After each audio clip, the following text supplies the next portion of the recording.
Olá,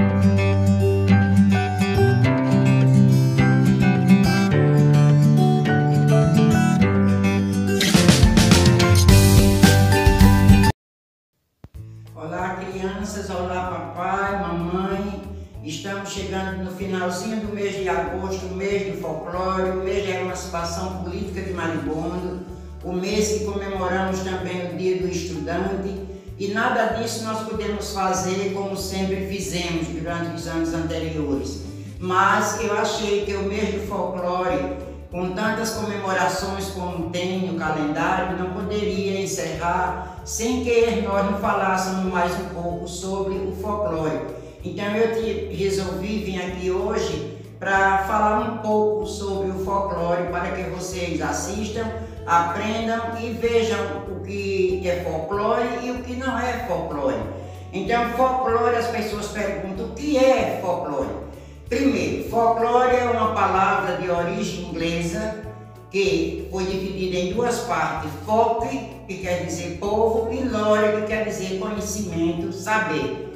Então nós podemos dizer, sem sombra de dúvida, que folclore é o saber do povo, é o conhecimento do povo. O folclore é o conjunto dos costumes, das lendas, dos provérbios, das manifestações artísticas de um modo geral. Toda manifestação artística ela é também folclórica, preservada por um povo ou grupo populacional.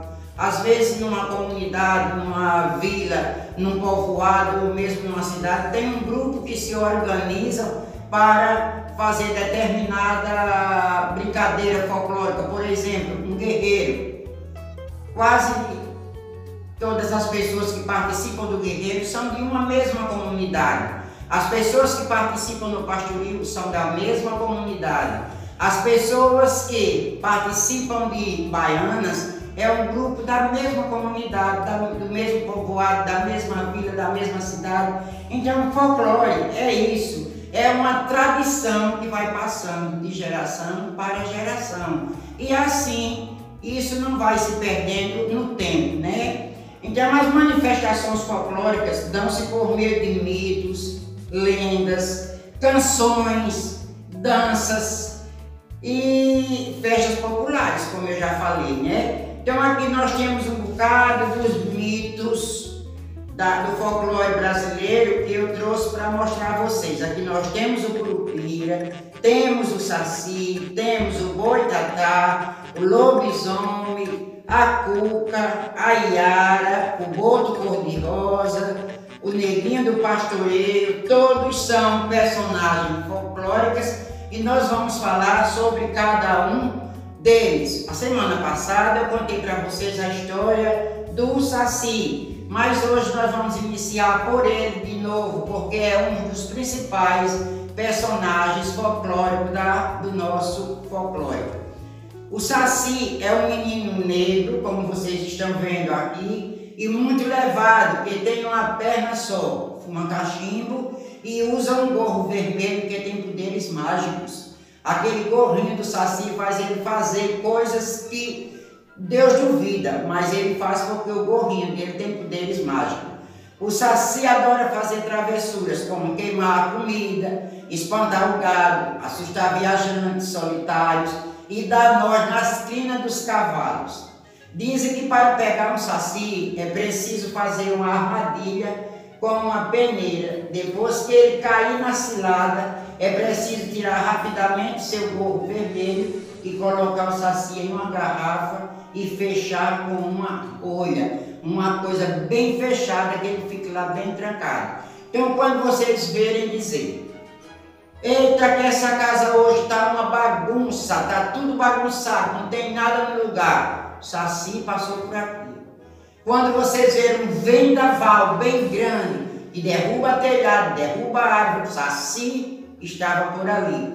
Quando vocês verem um cavalo rinchando, com o rabo amarrado lá no canto, foi o saci. Quando vocês verem uma panela no fogo queimando, foi o saci.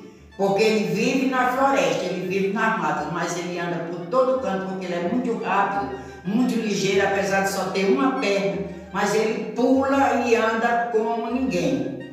Então ele é muito travesso. Vamos também para o boto cor-de-rosa. Quem já ouviu falar no boto cor-de-rosa? No peixe que vive na água, mas de dia ele é um peixe que nada, que está ali nas águas com os outros peixes. Mas à noite, quando tem uma festa, um baile, ele se transforma num rapaz muito elegante, bota um perfume muito atraente e vai para os bailes. E lá, quando ele dança, sai com as moças, leva para o rio e essas não voltam mais, né? Então, o boto, a lenda do boto tem sua origem na Amazônia. Tanto é que lá na Amazônia, quando as moças ficam grávidas e não querem dizer quem é o pai, quando o filho nasce, o povo pergunta de quem é o pai desse menino? É o boto. É o boto. Então, ainda hoje é muito popular na região e faz parte do folclore amazônico e brasileiro. De acordo com a lenda, um boto cor-de-rosa sai dos rios amazônicos nas noites de festas juninas, principalmente, viu? Com um poder especial, consegue transformar-se num lindo e alto, forte e jovem rapaz, vestido com roupa social e principalmente branca. Ele gosta muito de usar a cor branca.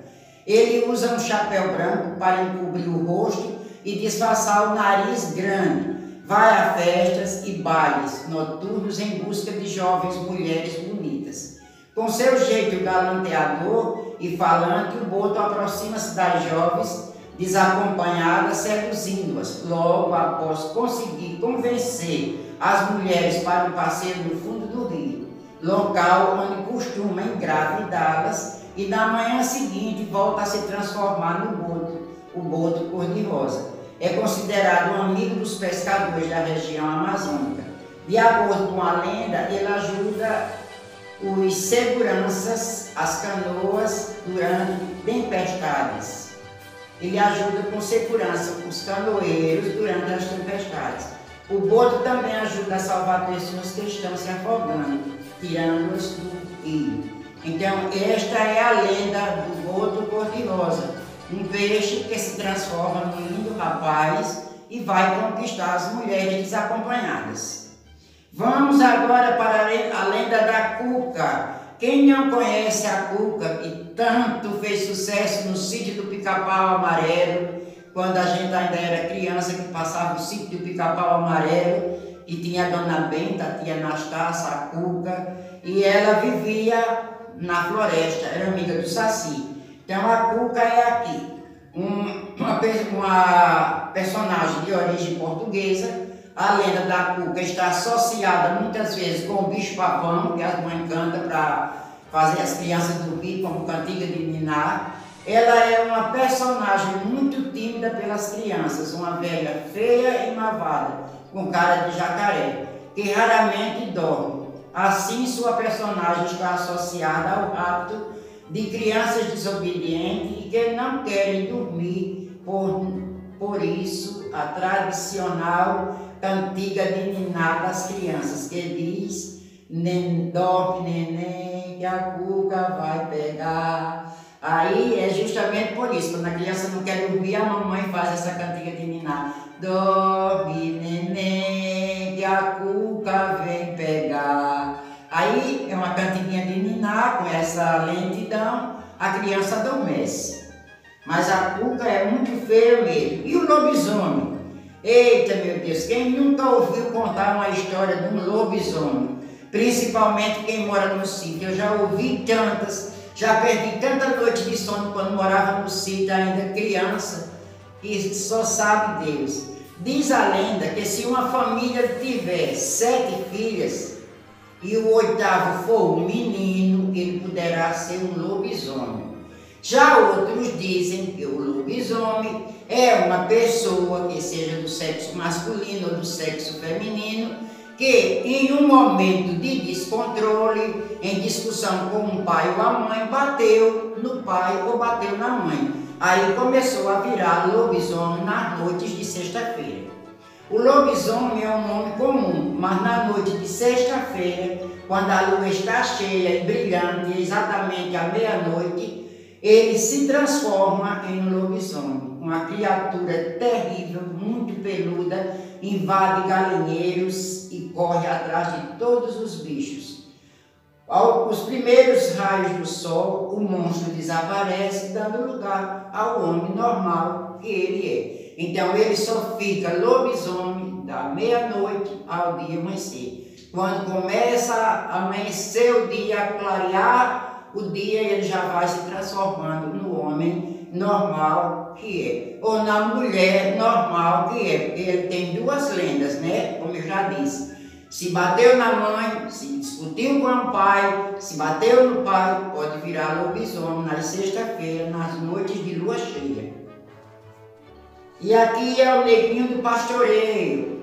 Todo mundo também já ouviu falar do Negrinho do Pastoreio. Outra lenda folclórica. A lenda do Negrinho do Pastoreio diz que ele era um menino escravo que temia de medo do seu patrão. Ele temia de medo do patrão. Este era muito bravo e quando estava irado colocava o pobre negrinho de castigo.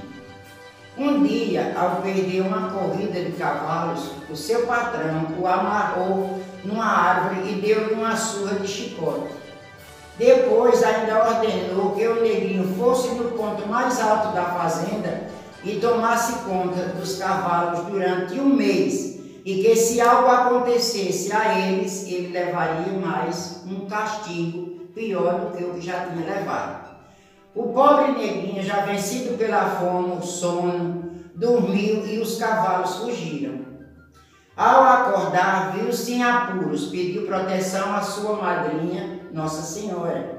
E com uma pequena vela foi procurar os cavalos. Aconteceu que onde as gotas de cera da vela pingava, uma luz acendia-se e logo tudo ficou claro. O negrinho encontrou os animais e levou-os de volta para a fazenda. E ainda hoje, se alguém perder alguma coisa e acender uma vela para o Negrinho do Pastoreio, disse que logo encontrará. Para vocês verem como Nossa Senhora está presente na vida de todos nós. Ele acendeu a velinha, pediu proteção a ela e cada pingo de vela que caía era uma claridade que aparecia ali em um dos cavalos que ele encontrava. Então, minha gente, a nossa fé é fundamental. E cada cristão e cada pessoa deve ter muita fé, porque a fé é o alimento da esperança. Se você perder a esperança, perder a fé, você se torna uma pessoa vazia, uma vida sem sentido. E aqui, Boitatá. O nome Boitatá vem da língua inglesa e quer dizer cobra de fogo. Durante o dia, o Boitatá é cego, não enxerga nada, nada. Mas sua visão à noite ela é perfeita. Diz a lenda que certa noite a lua não apareceu e nem também as estrelas no céu. A escuridão era total, era um breu. Passado algum tempo, o dia não surgiu, pois o sol também não apareceu. E ficou tudo na escuridão por vários dias. As pessoas que moravam nos vilarejos estavam passando fome e frio. Não havia como cortar lenha para os braseiros que mantinham as pessoas aquecidas, e nem como caçar naquela escuridão. Para piorar tudo, começou a chover sem parar. A chuva inundou tudo e muitos animais acabaram morrendo. Uma cobra boi-guaçu, que dormia num imenso tronco, acordou faminta e começou a comer as únicas coisas que enxergava. Os olhos de animais mortos que brilhavam boiando nas águas. Alguns dizem que eles brilhavam devido à luz do último dia em que os animais viram o sol. De tanto olhos brilhantes que a cobra comeu, ela ficou toda brilhante como fogo e transparente. A cobra se transformou num monstro incandescente, o Boitatá. Dizem que o Boitatá assusta as pessoas quando essas viajam na mata à noite, mas muitos acreditam que o Boitatá protege as matas contra incêndios.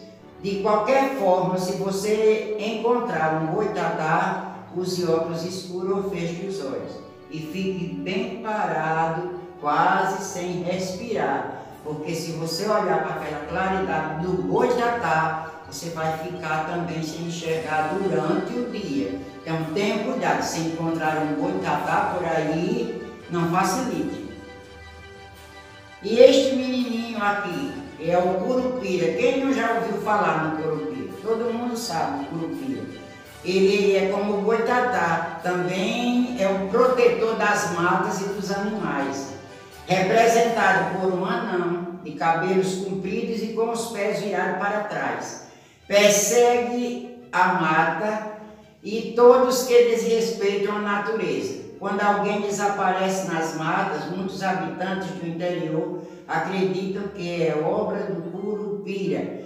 O curupira ele tem os pezinhos, os outros andam assim, o curupira tem os pezinhos para trás. Então ele está andando aqui para frente, mas as pisadas estão ficando para trás. Aí os caçadores, os lenhadores que vão ali derrubar a mata, quando encontram aquele rastozinho ali, aí dizem que o curupira está por aqui. Aí seguem para cá, mas o curupira está bem distante, está indo para lá, para proteger os animais na mata e as matas e as florestas. E temos aqui também a Iara. Quem nunca ouviu falar na Iara? É uma lenda do folclore brasileiro. Ela é uma linda sereia que vive no rio Amazonas. Sua pele é morena, possui cabelos longos, negros e olhos castanhos. A Iara costuma tomar banho nos rios e cantar uma melodia irresistível. Tem uma voz linda, belíssima, maravilhosa. Desta forma, os homens que a veem não conseguem resistir aos seus desejos e pulam dentro do rio. Ela tem o poder de cegar quem o admira e levar para o fundo do rio qualquer homem que ela desejar se casar. Então, se ela desejar se casar com qualquer homem e for ao encontro dela com seus encantos, que ela é muito bela, muito bonita, cabelos longos, tem uma voz maravilhosa, deslumbrante, canta muito bem. Aí os homens, quando ouvem aquilo, aí correm, vão atrás dela, ela mergulha no rio com eles e as coisas acontecem assim como eu acabei de dizer. Eles nunca mais voltam do fundo do rio, viu? Então era isso que eu queria dizer para vocês sobre o folclore brasileiro.